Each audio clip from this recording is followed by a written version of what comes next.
एक भाभी ने अपने देवर को किडनी दे दिया। इतना तो सीता जी ने भी अपने देवर के साथ में नहीं किया था यार। हाय हाय, उस भाभी ने अपने देवर को किडनी दे दी थी। भाई आगे की स्टोरी सुनना, मैं तुम्हें बताना चाह रहा हूँ। उसके देवर की अचानक में तबीयत खराब हो जाती है। उसको नॉर्मली दवा लेने के लिए अस्पताल जाते हैं। वहाँ डॉक्टर जब मतलब रिपोर्ट मतलब लिखते हैं, रिपोर्ट होने के बाद उसकी मेडिकल रिपोर्ट आती है। उसके बाद मतलब उसमें आया उस रिपोर्ट में कि भाई इसकी तो किडनी नहीं है, तुम्हारा भाई कोई किडनी अगर दे सकता है तो उसे दे दो।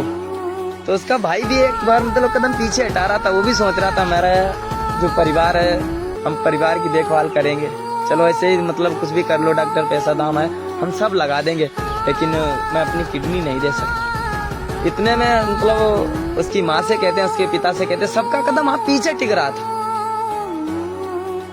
इतने में उसकी भाभी का आना हो जाता है। उसकी भाभी कहती है कोई नहीं किडनी देगा, किडनी दूंगी तो मैं दूंगी, क्योंकि मैं उन औरतों जैसी नहीं हूँ जो वेश्याएं कहलाती हैं। मैं तो वो पतिव्रता हूँ। गृहस्थी का मतलब ही क्या होता, फैमिली का मतलब ही क्या होता, जो एक दूसरे को समझ ना सके। औरत कहती है मैं अपने देवर को किडनी दूंगी।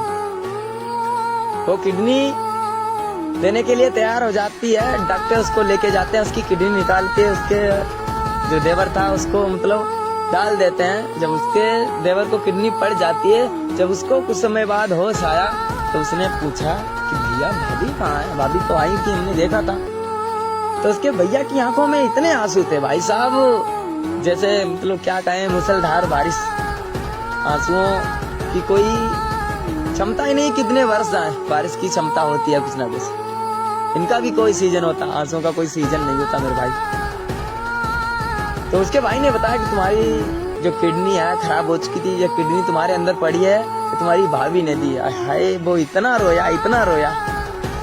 इतने में उसकी भाभी आ जाती है। वो अपनी भाभी के लिपट के रोया, बोला माँ तुम्हारी जैसी मुझे मैया नहीं मिलेगी इस दुनिया में।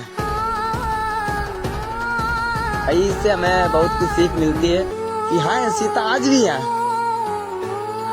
उसकी नहीं सीता, इस कलयुग की सीता।